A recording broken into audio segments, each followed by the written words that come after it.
Hello, petit aparté pour vous dire qu'en fait cette vidéo a été tournée il y a 13 jours et que j'ai pris un peu de temps à la monter comme vous pouvez voir parce que j'avais un peu la flemme. Donc vous inquiétez pas si pour la prochaine vidéo il y aura un petit gap de puissance entre cette vidéo là et la vidéo d'après. Bonne vidéo à tous. Eh bien bonjour à toutes et à tous, aujourd'hui on se retrouve pour une nouvelle vidéo mais cette fois-ci on se retrouve sur Rise of Kingdom. Alors oui je sais que beaucoup ne connaissent pas ce jeu, enfin ils le connaissent de nom via peut-être certaines pubs. Mais en vrai dites-vous que c'est un peu un Clash of Clans-like et vous découvrirez le jeu. Bref pour ceux qui savent pas, en gros dans Rise of Kingdom une stratégie assez utilisée c'est ce qu'on appelle le jump. En gros le jump, le but c'est de créer son compte dans un royaume un peu ancien de la saison 1, donc la saison de préparation, enfin pas la saison 1, la saison de préparation par exemple. Tu crées ton compte dans le 3366, enfin non, peut-être un peu avant parce qu'il faut pas qu'il passe en saison 1 ton compte. Et en gros, le but c'est après de jumper dans un des nouveaux royaumes, dans le nouveau royaume. En gros, comme vous voyez là, par exemple, il a 7 heures d'ancienneté et vous possédez une immigration débutante, bah j'ai déjà utilisé. Et l'entrée de gouverneur utilisant l'immigration débutante n'est pas encore plafonnée. Bah là, elle est plafonnée, donc en gros, on peut plus immigrer on peut plus immigrer dedans. Donc en gros, dites-vous que il y a 25 HDV sur Rise of Kingdom, mais bon, on a des speed-up pour pouvoir passer le temps de cet HDV souvent. Et dites-vous qu'en gros à partir de l'HDV 7, quand on passe de l'HDV 7 à 8, on perd notre immigration débutante. Donc en gros pour le jump, on ne doit pas passer l'HDV 8, sinon bah on peut plus le jump. En gros dites-vous que ça permet de prendre une certaine avance sur les autres joueurs. Du coup grâce à ça des groupes de jump se forment. Et comme vous voyez par exemple si on va dans le classement, on voit que les Origins ont pris totalement tout le royaume pour eux. Bon, les Origins en gros c'est un groupe de jumpers que moi là-bas j'étais pas dedans mais j'ai rejoint en cours d'aventure. Voilà parce que j'avais créé mon compte en même temps qu'eux. Moi là-bas je voulais faire un jump solo mais écoutez bon j'ai vu qu'ils étaient là, j'ai pas dit non. D'ailleurs désolé pour les notifications Discord en fond, hein, j'ai mon Discord ouvert mais voilà. Bon moi vu que je suis pas un pay to win, j'ai pas non plus une puissance de fou genre quand on va dans la puissance individuelle.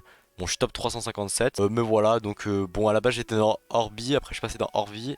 Et après je suis redescendu à Orub, mais en soi, Orub c'est pas vraiment une alliance de la famille Origins, mais c'est incrusté, t'inquiète, t'inquiète frère. Et du coup, la but de cette mini-série de vidéos, ça va être un peu de faire l'actu du 3396, donc en fait c'est tout simplement notre royaume. Bon, comme vous voyez, la brume n'est pas encore dispersée, et comme vous voyez, les royaumes sont encore bien... Enfin, ils commencent à se développer les alliances, on voit Orvi et tout ça, et qui sont développés. Tout simplement, j'ai aidé ce concept parce que bah, Rise of Kingdom, c'est un jeu auquel je joue souvent, et bah, je trouve assez sympa, et en plus ça peut être sympa de faire découvrir le jeu et certaines stratégies que j'ai mises en place pour essayer de mieux jouer, parce que moi j'ai pas non plus tout mon temps dans la journée, donc j'essaye de au maximum un peu genre économiser mon temps. Par exemple, on a eu il y a pas longtemps là, on a eu l'ouverture des hôtels niveau 2, ce qui nous donne pas mal de gemmes. En gros, on a pu occuper grâce à notre alliance 4 hôtels, et là ça nous fait 6000 gemmes du coup, enfin 1500 plus 1500 plus toutes ces récompenses, donc ça m'a mis assez bien. Moi j'ai pu je crois améliorer mon hôtel de ville d'un niveau, et j'ai même pu faire une petite quête là, tuer les briques. J'ai pu augmenter ma puissance architecte de 45 000, donc ça me donne des gemmes, donc moi je dis pas non. En gros, pour vous expliquer, moi mon objectif dans le jeu c'est d'atteindre le VIP 10. Donc le VIP 10 c'est ça. Et en gros, comment on atteint le VIP 10? C'est tout simplement en augmentant ses points VIP. En fait, on augmente ses points VIP via des gemmes. Donc une gemme égale un point VIP. Et là, si vous faites un peu le calcul, enfin, vous voyez qu'il manque 13 000 points VIP. Vous me dites, mais Ibix, pourquoi t'as 23 000 gemmes? Pourquoi tu les utilises pas maintenant? Bah, parce que pour deux raisons. La première raison, c'est que du VIP 7 à 8, il n'y a pas une différence de fou. Enfin, on a une clé en argent, et bon, des bonus assez intéressants. Vitesse de recharge, c'est pas mal, mais c'est pas aussi intéressant que les bonus qu'on va avoir. En gros, on peut tout simplement dans les événements, là, comme vous voyez, il y a des événements qui apparaissent. Tu vois, par exemple, là, il y a bientôt le pionnier. Je crois que c'est un événement saisonnier, si je dis pas de bêtises, qui va arriver bientôt. En gros, dans ces événements, on a un événement qui s'appelle Plus que des gemmes.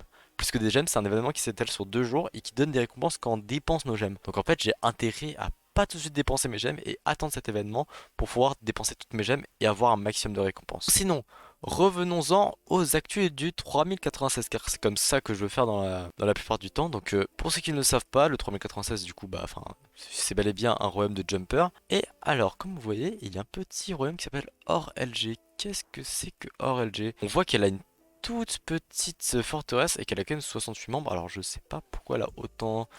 Elle a si peu de puissance. Atteint 14 millions. Ça va combien les autres puissances? Ouais non, elle s'est fait dévaster. En gros, pour vous expliquer, ORLG, si je dis pas de bêtises, c'est simplement une équipe contre laquelle on a combattu il y a quelques jours. Alors, mais en gros, dites-vous que ce qui s'est passé, c'est que Orvi, donc Orvi, mais en fait, on s'était TP dans une autre alliance, bon, qu'on avait créé vite fait comme ça, hein, a tout simplement combattu ORLG qui avant s'appelait SLG. Et en gros, c'est pour la raison que tout simplement SLG ne voulait pas s'intégrer à la famille Origins. Du coup, il s'est envoyé une petite guerre entre les deux pour savoir qui allait être gagnant. Bon, bien sûr, Origins, les gars, on a le... Alors, pour vous dire, SLG, si je dis pas de bêtises, elle était top 4. Du coup, elle était entre Orub et Orbi. Enfin orbe, je sais pas comment vous dites, voilà. Et du coup tout simplement bah, elle avait quand même une bonne puissance et ils avaient des bons joueurs. Alors je sais pas s'ils sont toujours là avec autant de puissance, faut que je vois. Mais bref, ils avaient des mecs dans le top qui s'appelaient Ragnar et Special Panda. Je sais pas si entre temps ils ont changé de pseudo, hein, peut-être, hein, il y a moyen, je sais pas, ou s'ils ont juste quitté le royaume. Ça j'en ai aucune idée honnêtement. Mais en tout cas bon c'était un peu des ennemis, du coup on a décidé de les... Enfin la famille origine a décidé de les éliminer pour qu'il n'y ait pas d'emmerde et voilà. Là comme vous voyez il y a des petits carrés blancs. Alors je sais pas si vous voyez, en fait les carrés blancs c'est quand il y a des drapeaux d'alliance mais qui ne sont pas reliés. Comme vous voyez là par exemple il y a une séparation entre plusieurs drapeaux d'alliance, tu vois là. Il y a un drapeau d'alliance. Et comme on voit, c'est de hors RV. Alors, vous allez me dire, mais pourquoi hors RV, les drapeaux d'alliance sont cassés? Bah, comme vous voyez, mon alliance hors UB, qui fait en soi partie de la famille Origins, mais qui ne fait pas vraiment partie, a décidé d'attaquer. Alors, c'était un choix commun hein, dans la famille Origins, hein, c'est pas que eux qui ont décidé. Hein. Ils ont décidé d'attaquer tout simplement hors RV parce que je crois qu'ils. Alors, j'ai pas toutes les infos, hein, les gars. Honnêtement, je suis pas. Moi, je suis pas un haut placé, les gars, je suis un flèche. Je suis pas dans une alliance de fou non plus. Enfin, je suis dans une bonne alliance, en top 4, c'est pas mal. Mais voilà, je suis pas dans la meilleure des alliances. Hein. Et donc, comme on peut voir, ils ont tout simplement attaqué hors RV. Et du coup, ça a cassé un peu tout leur drapeau et du coup en gros ils étaient considérés comme ennemis si je dis pas de bêtises. Donc là on recrée des drapeaux nous. Ça va être le but d'aller chercher la zone 2. Bon je sais pas ce qu'ils foutent là hein, mais ils vont se faire défoncer hein, je pense honnêtement. Donc voilà. Bon j'en profite un peu pour explorer la brume les gars parce que quand même il faut l'explorer hein. Après ça va je crois que je suis assez haut quand on va dans la brume. Je dis pas de bêtises 76%. Ah petit village tribal. Et vous vous demandez pourquoi j'ai peut-être deux troupes de barbares, deux troupes sorties là pour taper des barbares. En fait, c'est simplement pour une raison assez simple. En gros, comme vous voyez là, j'ai un 40 barré à la place de 30. Alors dites-vous qu'en gros, pour attaquer un barbare, normalement, il faut 50 points d'action. Par exemple, là, si je lâche une troupe, bon, pas Boadicée parce que Boadicée elle a des avantages. Jules César, 50 points d'action. Les points d'action, c'est un truc qui se régénère assez lentement. Là, vous voyez, il m'en manque 400. Ça se régénère dans 3 heures, donc c'est quand même assez long. Et encore, j'ai un petit boost grâce à ma civilisation qui est la civilisation chinoise. Du coup, en gros, ce qui se passe, c'est quand on lance des troupes, un barbare, et qu'il en fait plusieurs défilés qui restent en dehors de notre ville, en fait, ça va enlever les points d'action. Ça va enlever des points d'action. En fait, déjà, grâce à un arbre de talent, dans l'arbre de talent de maintien de la paix, dans les talents, si on a les talents, on voit que, alors si je dis pas de bêtises, c'est ça. Il faut 10 points d'action en moins pour que le troupe de ce barbare, que la troupe de ce barbare attaque des barbares. Donc déjà, ça diminue de 50 à 40. Et quand on laisse notre troupe de bord, on peut les mettre jusqu'à 30 points d'action par barbare. Et ça, c'est ultra rentable car déjà, sortir deux troupes de barbares, bah, ça permet de faire ça. Et en plus, ça permet de taper des barbares plus vite parce que du coup, quand tu tues un barbare avec deux troupes, ça va faire comme si tu faisais 2 kills de barbares. Donc par exemple, c'est ce qui me permet de, je sais pas, les défis de saison. Vous voyez, j'ai presque déjà fini ça. Enfin, je suis pas très loin, genre je vais largement le finir en 17 jours. Par exemple, là, en ce moment, on a l'appel du clairon. Donc voilà, il y a des recommences assez importantes. Bon, j'ai pas un rang de fou, je pourrais faire mieux. On a un classement d'alliance niveau 6. Voilà, ça va être compliqué d'atteindre les hauts top parce que je pense que je suis clairement pas un des joueurs les plus actifs. Mais c'est quand même pas mal, hein. Voilà, on peut avoir des récompenses sympas. Nous, on est top 6. Pour l'alliance, du coup, on aura ces récompenses là, rang 4 à 10. Peut-être on augmentera, on sait pas, ça dépend de l'activité de nos joueurs. C'est que quand même les autres, ils sont assez loin devant nous, mais on sait pas. Hein. Quand même, on est top 4. Bon, bref, pour ceux qui ont jamais joué à Rise of Kingdom, simplement un jeu en gros où le but c'est totalement l'inverse de Clash of Clans. Et dans Clash of Clans, le but c'est de maximiser tous ces bâtiments. Après, monter l'hôtel de ville, pas du tout là, mais vraiment pas. Là, vous voyez, on est en train de construire une écurie et le mur parce qu'on a le droit à 2 ouvriers max sur notre compte, enfin on peut pas en avoir plus. Pourquoi en fait? Parce que tout simplement, vous voyez, quand je veux améliorer mon hôtel de vie niveau 18, ça me dit écurie niveau 18 et mur niveau 18. Mon mur niveau 18, je l'aurai dans cette nuit normalement. Par contre, l'écurie niveau 13, aïe aïe aïe, ça va être chaud. De plus, bon, vous voyez, cette vidéo, c'est un peu une vidéo d'introduction à cette sorte de mini-série. Je sais pas si je ferai des vidéos souvent parce que bah, les actus du royaume, c'est vraiment, ça dépend de ce qui se passe dans le royaume. Et là, c'est vrai qu'on a passé les grosses phases, hein, parce que il y a eu des grosses attaques sur des alliances. Vous voyez, comme vous voyez, moi j'ai un kill point, c'est quand même pas mal, 364 000. Alors, à savoir que j'avais un autre compte avant, les gars, mon kill point à ce moment-là sur mon compte, c'était pas plus de 50 000. Hein. Pour moi, c'est très bien 300 000. Hein. Bon, j'avais fait beaucoup d'erreurs sur ce compte. Là, c'était Ibix122, mon tout premier compte, bon, dans un royaume qui était clairement pas incroyable. Hein. Et ouais, j'ai fait beaucoup d'erreurs, comme le fait par exemple de pas monter mon VIP assez haut. Là, vous voyez, j'étais déjà niveau 7 et il est prêt à être niveau 8, c'est quand même pas mal. Et aussi, bah, monter mon kill point, j'avais sous-estimé le but du kill point, alors que c'est vraiment utile. Et aussi, j'avais pas fait de jump, ça c'est un gros désavantage parce que allez, là, on est dans le début du royaume, mais j'ai quand même pas mal de commandants. J'ai Sunzi niveau 40, c'est pas mal. Bon, j'ai Blur niveau 21 parce que j'en ai pas eu beaucoup. Ouais, c'est quand même pas mal. Bon, j'essaie de monter tous mes commandants niveau 10, comme ça j'ai un plus de puissance de commandant parce que c'est assez, c'est pas mal pour cacher un peu la puissance de commandant, mais voilà. Le but c'est aussi un peu de montrer ma progression dans le jeu. Bon, là, vous voyez que Orbi, ils sont à 1,6 million, ah, avant c'était 1,4 million je crois. Bon, en gros, Orbi et Orvi m'ont kick parce que j'avais pas assez de puissance. Bon là c'est 1,4 million mais ça va être 1,8 million bientôt hein. Parce que j'ai pas assez de puissance et forcément bah moi j'ai pas le plus de temps de jeu de tous les mecs. Et même si j'aurais eu autant de temps de jeu je pense que je serais pas passé au-dessus de allez 1,6 million, 1,7 million quoi. Enfin j'aurais peut-être pu rester mais voilà. Bref du coup bah moi vu que je suis un free to play et qu'il y a des pay to win dans le jeu bah c'est assez compliqué de concurrence avec eux. Comme vous voyez là je fais mon petit gameplay en même temps de vous faire un commentaire. Mais dites-moi si ça vous intéresse d'autres gameplays sur d'autres jeux. Par exemple je sais pas j'ai un gameplay sur FNAF qui me reste hein, les gars. J'ai un gameplay sur FNAF si ça vous dit je dis pas non moi je veux bien le sortir. Je le sortirai dans tôt ou tard mais si vous voulez plus vite dites-moi. J'ai oublié de reformer mes unités de siège bon un peu. Parce qu'en fait là c'est intéressant de former pas mal d'unités parce que voilà entraîner 10 000 unités niveau 2 on a quand même des bons boosts. Ah j'avoue je pense que je vais essayer de aller chercher le truc. Attendez on a l'infanterie à... Allez en même temps ça fait un petit up de puissance. Donc là 2h15 bon ça va utiliser quelques accélérateurs d'entraînement hein. C'est pas le meilleur mais voilà. Alors faudrait que j'essaye d'améliorer mes troupes. Car en gros quand j'améliore mes troupes ce qui se passe c'est que ça prend moins de temps du coup en fait à les former. Alors on a quoi là? On a des défis hebdomadaires. Ah bah 6700 unités d'infanterie. Alors Aeroman quand nos troupes. Parce que moi j'aimerais bien faire une petite... ouais. Bon comme vous voyez là j'ai quand même quelques loirs mais en fait le problème c'est que mon alliance c'est un peu... c'est des Ukrainiens donc c'est assez compliqué vu que bah, l'Ukraine je crois ça 4 heures de plus que moi. Enfin, c'est pas aux mêmes horaires par rapport à la France, donc c'est assez compliqué. Ah tiens, je vais avoir des petits boosts, enfin, des petits accélérateurs, donc c'est pas mal. En bref, c'est pas les mêmes horaires, donc c'est un peu compliqué de faire des loirs. Et surtout que bah, souvent quand je crée un loir, ils sont pas tout le temps là, les mecs. Et vu que je joue plus à 21h qu'à 15h parce que j'ai cours, bah voilà quoi, c'est compliqué quoi. Bon, comme vous voyez, je commence à avoir quelques têtes en or, 6 têtes en or. Mais vous savez quoi? On va aller dans les ça, parce que ça c'est intéressant de prendre des sculptures en or, je pense.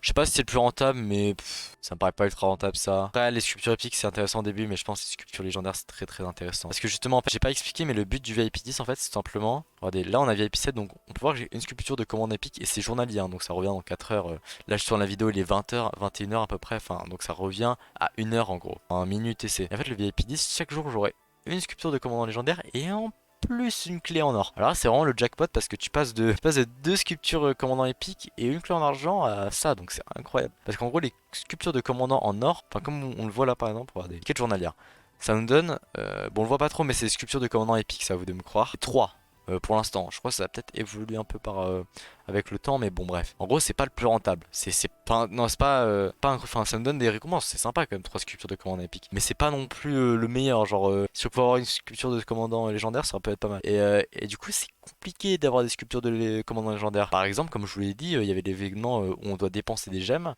qui peut donner des sculptures de commandant légendaire. Donc ça par exemple c'est assez intéressant. Et tu vois c'est un exemple de bien utiliser ces gemmes, c'est pour avoir derrière des têtes en or parce que les têtes en or c'est ultra important pour monter. Alors il est pas encore là hein, mais il y aura bientôt un commandant légendaire qui s'appelle Yi Seong-gie, si je dis pas de bêtises, et qui peut en gros s'améliorer que via des têtes en or universelles. Donc on a l'exemple de Richard aussi qui peut aller roue de la chance, en fait c'est via la roue de la chance. Et en gros du coup on peut améliorer que via des têtes en or ou via les têtes qu'on a obtenues dans roue de la chance. Mais c'est pas un commandant qu'on peut obtenir dans des clés en or par exemple. Allez lui, taverne sauf dans des... ouvrez des coffres passants. Là avec les clés en or, on peut avoir des commandants. Et Yi Seong-gie c'est un des commandants qui n'est pas possible d'avoir dans une clé en or. Donc autant plutôt l'améliorer, enfin essayer de l'avoir, enfin essayer de le maxer grâce à des sculptures de commandants légendaires. En gros ce qu'il faut que vous vous disiez c'est qu'il faut mieux investir ces sculptures de commandants légendaires dans des persos qui ne sont pas des clés. Parce qu'en fait, enfin qui ne s'obtiennent pas via des clés. Parce que le problème des clés en or c'est qu'en fait tôt ou tard tu les auras tous maxés les persos. Enfin même si ça va prendre beaucoup de temps, il y a des gens ça leur prend 3 ans mais tu vois,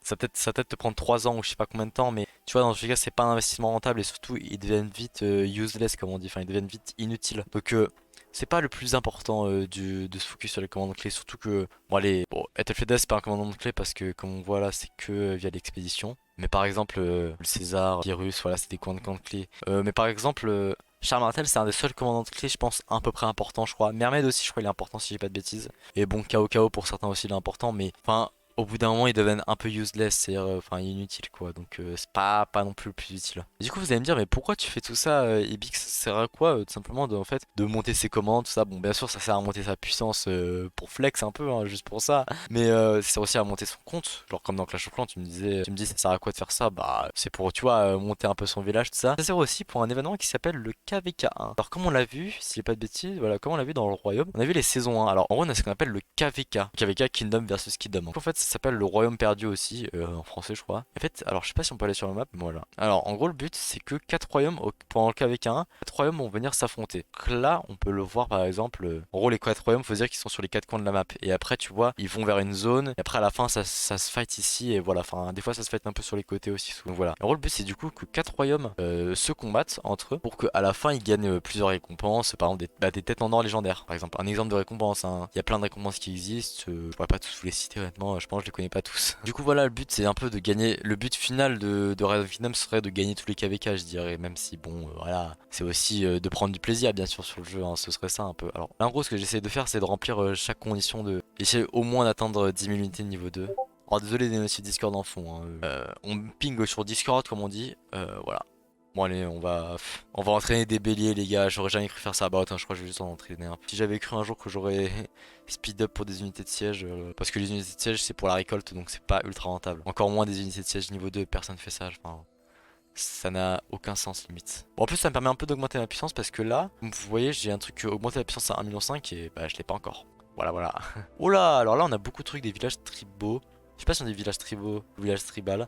Bon, on va dire village tribaux, voilà, parce que ça me paraît plus logique. Ah, j'ai un nouveau lieu 5, j'avais pas découvert peut-être. Alors, tome du savoir, c'est pas mal. Ouais, les tomes du savoir, ça permet d'XP nos commandants. Les commandants, on peut les XP via les gardiens qu'on a vu qui donnent des runes, via les barbares et via les tomes. Donc là, je me concentre un peu sur Beyond, Côte de Fer et Ethelfleda, parce que c'est deux commandants assez importants, mais Ethelfleda elle est plus compliquée à améliorer, donc Beyond je l'améliore pas mal. Après, Sunzi il est important aussi, hein, mais c'est juste pour un peu tous les monter niveau 30 et après je vais me concentrer sur Sunzi à 100%. Donc moi, je vous conseille vraiment de jouer à ce jeu, hein. Moi, je trouve que c'est un jeu assez intéressant. C'est pas mal addictif, hein, je vous le dis, hein. Enfin, moi, il y a des journées où j'ai dû pas mal jouer à ce jeu, hein. Je sais pas, j'ai dû combien de temps, hein, mais ça devait dépasser quand même pas mal de temps, hein. Bon, attendez, on va faire une petite quête. Allez, et normalement, c'est bon, voilà. Bon, on n'a pas tout fini, mais voilà, ça nous fait un peu de puissance en plus. Une petite clé en or, bon, allez, allez, petit pack opening, les gars, attention.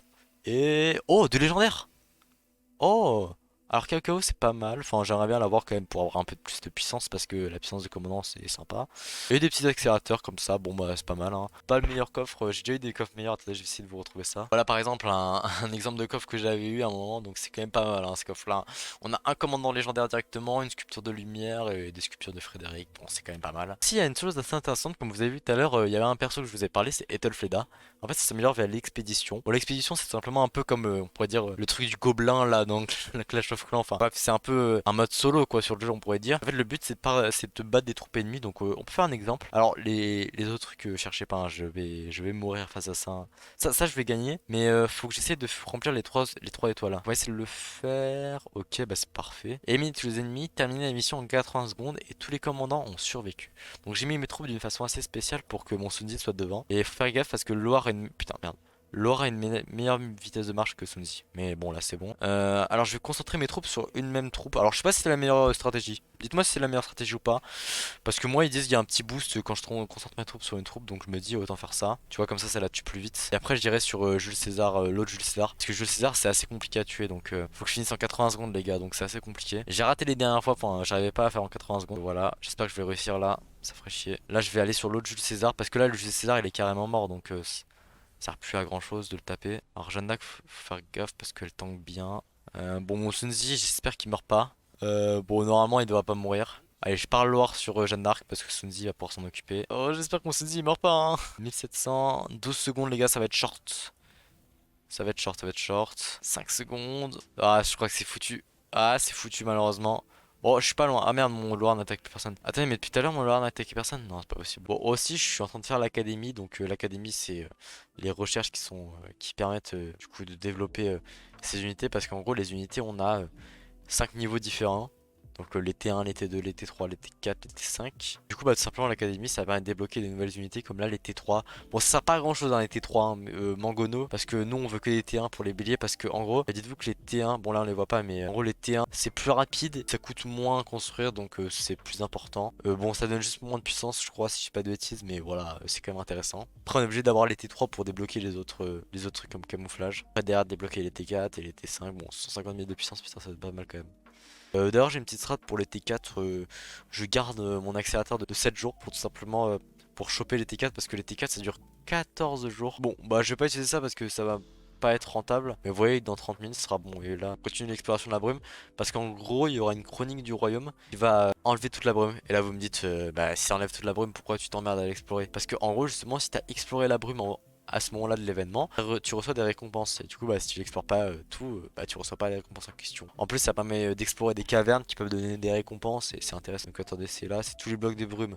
10 clés en or, 1000 gemmes, c'est pas mal quand même. D'ailleurs, si vous avez si vous avez des estimations sur l'arrivée de l'événement plus que des gemmes, donc c'est more than gem en anglais. Je dis pas non les gars, hein, donnez-moi, moi je suis partant les gars. Hein. Parce que bah du coup moi j'attends d'utiliser mes gemmes, mais j'avoue que passer VIP 8 ça pourrait être pas mal quand même. Parce que du coup tu perds, enfin tu gagnes des points d'action plus vite. Bon aussi une stratégie pour l'appel du clairon, c'est un événement du coup qui est là.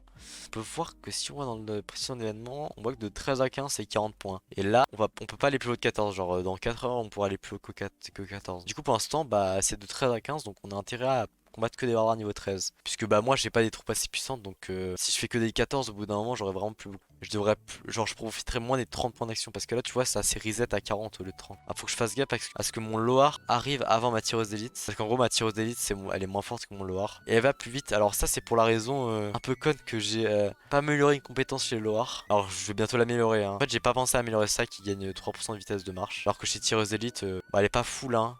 Mais elle a 1 sur 3 et je vais pas tarder à l'améliorer encore plus. Ok, dites-moi si ce genre de vidéo ça vous plaît ou c'est vraiment pas votre type de contenu. Bon, je doute que ça va pas faire, ça va peut-être faire 200 300 vues. Allez, on part sur un objectif de ça, allez, un objectif de 10 likes les gars s'il vous plaît. Et bah ça pourrait m'aider quand même parce que moi j'essaie un peu de me diversifier et faire autre chose que du Minecraft. Pour la raison simple qu'en gros, dites-vous que du Minecraft c'est bien. C'est mon jeu préféré Minecraft, ça restera mon jeu préféré. Mais le problème c'est que les games 2h, 1h30 dans une journée, et t'es pas sûr que la game elle soit bien.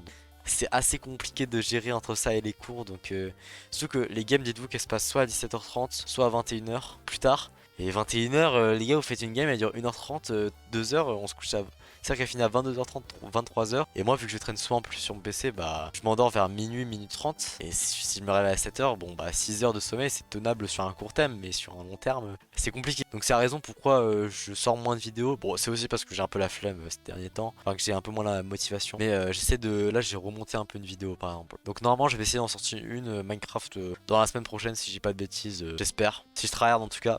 Bon les gars je pense que c'est sur cette dernière attaque de barbares. Bon je vais continuer l'attaque de barbares de mon côté. Je vous tiendrai au courant des news. Je vais pas faire des vidéos tous les jours hein.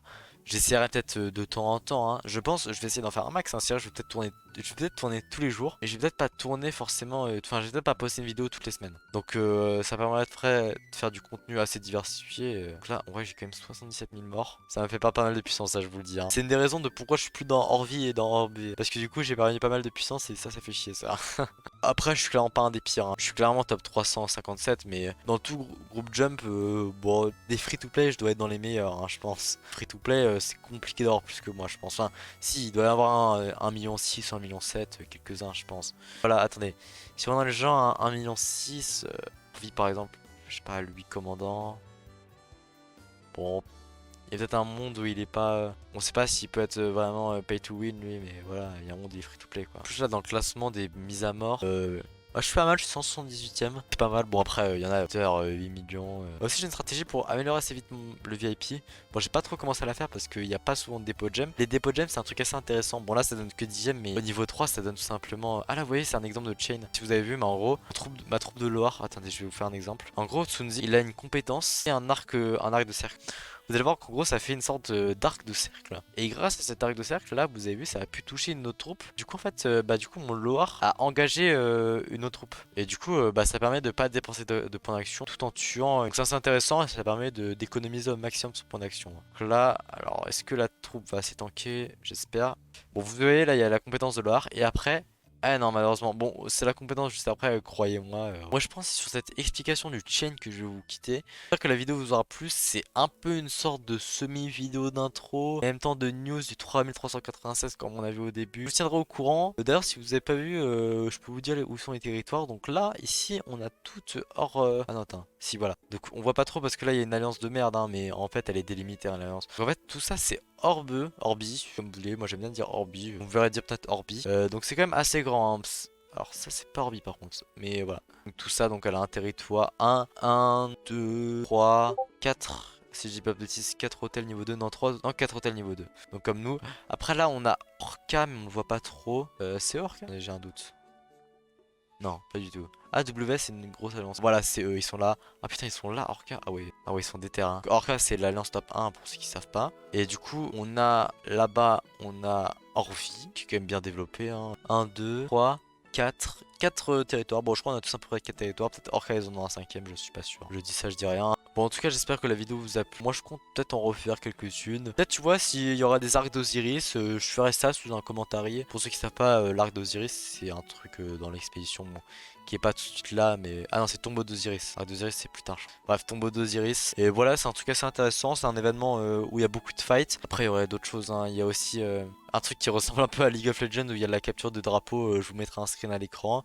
Et aussi, il y a d'autres modes de jeu qui sont intéressants sur Rise of Kingdom. Vu que c'est vraiment un jeu assez développé, hein, et c'est plus complexe que des mecs qui disent j'ai 5 millions de puissance sur Rise of Kingdom. Que c'est un jeu assez intéressant. Et moi, je vous conseille d'y jouer. Bref, moi, je vous dis sur ce, à la prochaine. Ciao.